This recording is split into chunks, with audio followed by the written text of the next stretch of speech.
Hi there. Whew, okay, so I'm excited to get on here.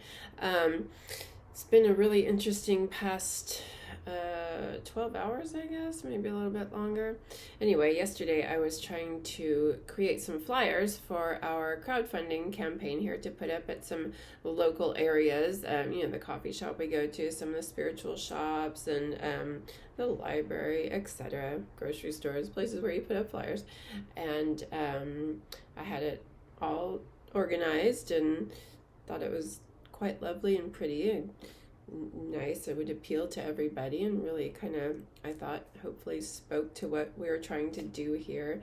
And I tried to send it to the printer because you can do that online, FedEx printing.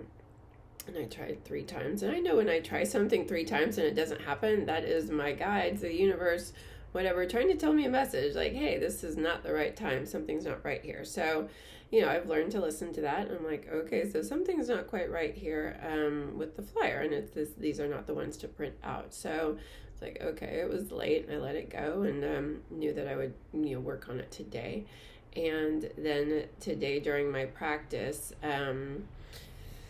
my meditation practice in the morning, some interesting things started coming through in a conversation with Asante about ritual and what we're offering and what we're trying to do here. And the word ritual just really stuck out in my mind. I don't know that I've used that so much. I certainly didn't use it on the flyer. And there was nothing about spirituality.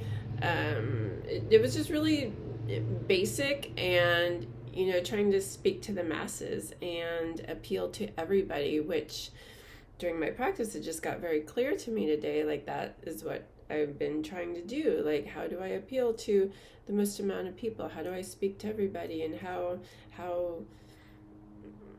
what are the right words to use? And it just went deep, and it's what I've been trying to do with myself for much of my life. There's this push-pull between being myself and who I am and what really truly speaks to my heart versus getting approval from outside sources, and being in alignment with so much of the conditioning that we've gotten in our society. So it just got really clear to me that, again, I was trying to appeal to too many people because I wasn't really being strong in who I am and what I'm doing, and worrying about being worthy. Is my dream worthy of being crowdfunded? Is what I want to do, is what my husband and I want to do, worthy of being supported, by the universe, by you, by anybody, and it goes deep, and I've been working on this for a long time. Worthiness, and just feeling, being strong in who I am, and speaking my truth, and shining my light bright, not trying to shine it for other people, or what do they want my light to look like, how is my light gonna speak to them? And I know a lot of us get in this trap, and it's just, we're conditioned from a very early age to what it's supposed to look like, what a life is supposed to look like, how we're supposed to behave, what we're supposed to do to get approval, to be accepted, to fit in, to be supported, and that's, I, for the most part, have lived a very non-traditional life. I did not do what was supported, and that's been a real it's been a real challenge, to go against the grain. And some of those ways were not necessarily healthy things to do for myself, but it was my way of like pushing back and fighting against things, and just, I don't know, learning myself.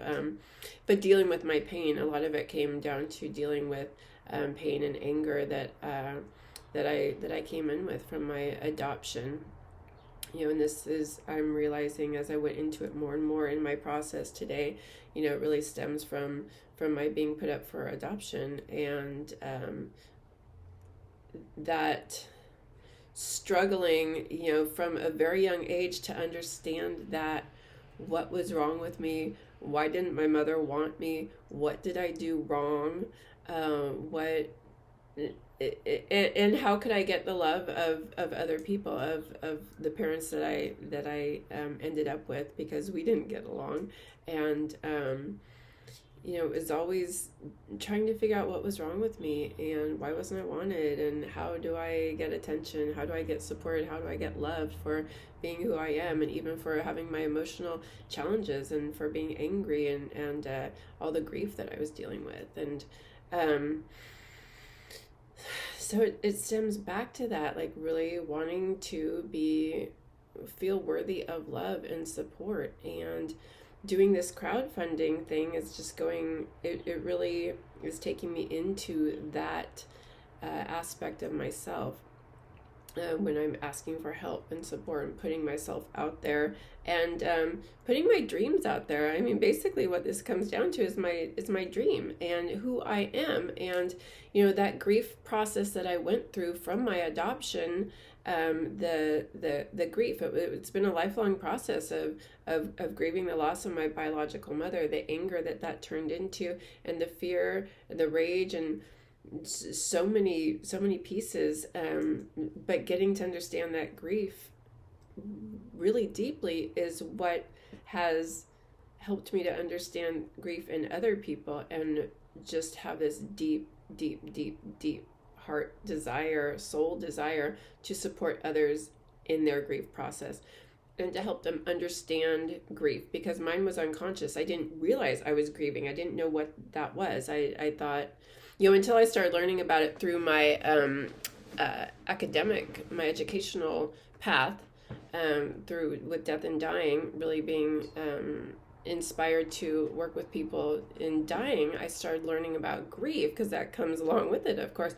But that's when I started learning about these different concepts of ambiguous loss, complicated grief, disenfranchised grief. I was like, holy heck, that's what I've been dealing with my entire life. I didn't know it was grief. I didn't know there was these terms for it. I didn't know that they were actual things. I thought it was just my experience. And once I had those pieces of the puzzle, I was able to work with it in a really powerful way and make some, huge changes and shifts, and really move through some things at some very powerful levels. And I just started, and that coupled with the way I work with energy in my spiritual practice, and how the energy of this grief works, and especially how it works through generations, all the pieces started coming together. And I was just like, oh my gosh. And I really am just so passionate about supporting others in their process, and working through grief, and understanding grief and how it shows up. And it's not just about death. There's so much more to it. So hold on, sorry, my phone is ringing. It was or blinking at me. It was through all that process that this deep desire to support other people in their grieving process, and a big piece of that is bringing awareness to it. So that's part of this crowdfunding piece, is going out there and helping, or offering ritual. Ritual is a big piece of it, but holding containers, holding space, and just talking about the grief, and like, here's how this might be showing up for you. Here's some things that we could be grieving that we don't even realize we're grieving, and this is how it might show up for us. And I've just seen such powerful things happen in working with my own community here in Portland, and creating containers for people to look at grief and to honor the grief, just to work with it there. And those containers and those powerful experiences just speak to my soul so much, and I just come alive. And that's what my gift is, that's what my passion and purpose is. And I get lost on my train of thought there, but that so the crowdfunding is about that. It's crowdfunding that passion and purpose to go out there and shine my light brightly in the way that speaks to me, that supports others. And I was realizing that today, during my practice too. If we are all in our power, if we're each shining our light brightly, our own individual unique little lights, how beautiful is that for the world? How beautiful is that for our communities, for our families, for the people that we're around and that we're with? If we were each strong in our power, if we were each shining brightly, if we were each held and supported in working with our gifts, whatever those are, because we each have our own different thing that speaks to us, our own different passions, and if those were truly supported, just all these beautiful pieces of the puzzle. It would be this huge light shining. It would just be gorgeous. We each have our own different things. So that's what I realized. Like, it was, I've been trying to appeal to everybody and trying to speak to everybody and use the right words that are going to speak to each person about what I'm doing. But that's actually not the right way to go, because for one, we're not going to appeal to every single person, right? I mean, that's just real. And it's not meant to be. Also, when I went into that, I don't want to work with every single person out there. There's people that are going to really resonate with what I've got to offer, and what I'm doing is there's a lot of spirituality in it. It's ritual. It's very heart-based. It's not totally, I have the academic background and knowledge to support what I'm doing, but it's really coming from more of a spiritual place, not a logical, mental place. So it's not going to speak to everybody. If people aren't into spirituality, or don't align with ritual, or don't understand how that could be beneficial for them, or not open to it. Some people, we don't even have to necessarily understand it, but if you're open to it, and so I don't want to appeal to everybody. I want to just appeal to people that are going to resonate with me, right? So I just started getting that clarity, and I've had that clarity before, but I realized I'd fallen into the trap again, because this one, crowdfunding, it's a big ask. I know that, and it's a scary thing. It's like, because it speaks to that fear of feeling unworthy, and feeling unworthy of my dreams being supported, and my dream of supporting others being supported. So I was trying to word it in a way that would be the most palatable and speak to people. And that's, I don't know, I have to stop doing that. I have to not do that. So, and this is another really big, important piece of this crowdfunding campaign, and going out around the country to do this. It is a pilgrimage. It's about spiritual growth, not only for other people that I'm connecting with, but for myself. It's really facing all these fears, going against the norm, going out there and doing it, and following the heart, following the dreams, despite the fear. And so many of us get locked in a comfort zone, or wanting to be in security, because it is scary. This shit is scary, to just really put it out there. It's very vulnerable, and I'm already just bumping up against all of my stuff. So that's a huge part of this piece, and this journey, and this pilgrimage. It's putting myself out there, because I know I'm worthy on some levels. I know I'm worthy, and I know that this is going to be beautiful, and this is what makes my soul sing, and this is what is going to make life worth living. I don't want to get to the end of my life and look back and go, oh, I wish I would have done blah, blah, blah. I wish I would have tried blah, blah, blah. I'm doing it, even though it's scary as crap, even though it's pushing all my buttons, even though it's dredging up all my fears, even though it's making me really face myself and get really clear. That's why I'm doing this. This is why I constantly am challenging myself and putting myself in scary situations, because that's how we grow. And I'm just super inspired to take this out on the road, and to support others in their growth and their healing, and to face their stuff, and to just help bring awareness to this grief. And there was one more piece, and there was something about the unconscious grief. That's a big piece of bringing the awareness. And I put that education piece on it, and there's education to it, but I realized I was putting education on it because I thought that would appeal to people.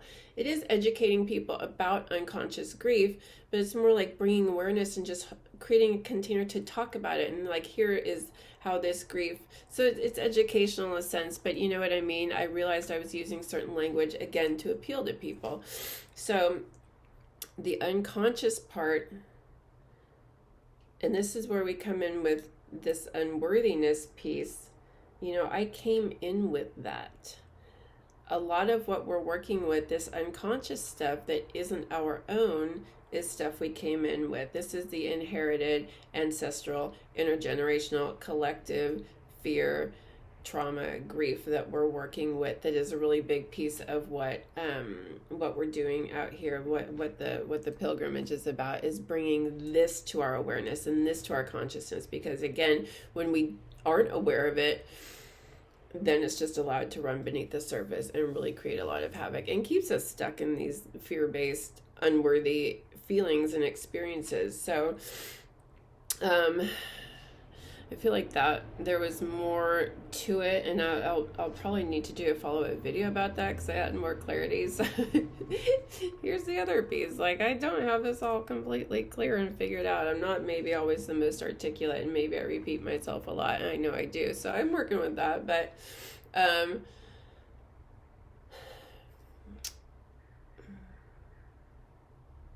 anyway, I just wanted to get on here and get real, and share about it. And yeah, I am excited. I'm excited about all this, and I'm excited to connect with people, and excited to be putting this out there, and to continue to get more and more clear about what I'm doing, and to continue to dive into my stuff and all of our stuff, and help us to move through that, which is keeping us in a tiny little box and not living our life and not shining our light brightly. So that's that unconscious grief part, and keeping ourselves, in a comfort zone. So here's to fighting back on that, and pushing back, and facing our fears, and challenging ourselves to live our dreams, and to follow our hearts, and to go against the norms, and let go of those societal conditionings and the limitations and the unhealthy belief systems that are keeping us down, keeping us from living the life we truly want. So it's just so supported right now to move through all this.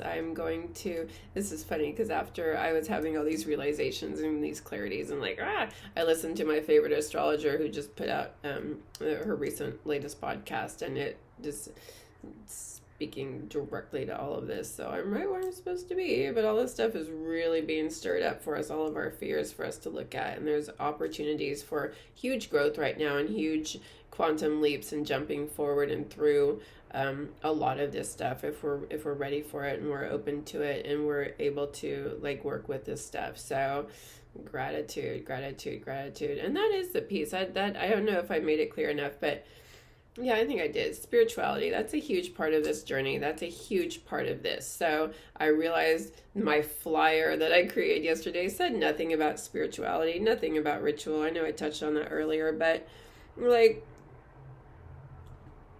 it's a spiritual journey. It's a spiritual process. It's a spiritual connection. It's a heartfelt. So there I go, repeating. So I'm just going to stop now. I wanted to keep this a little shorter, but anyway, that's where I'm at. And I thank you for watching, and I thank you for supporting. I thank you for sharing this with people.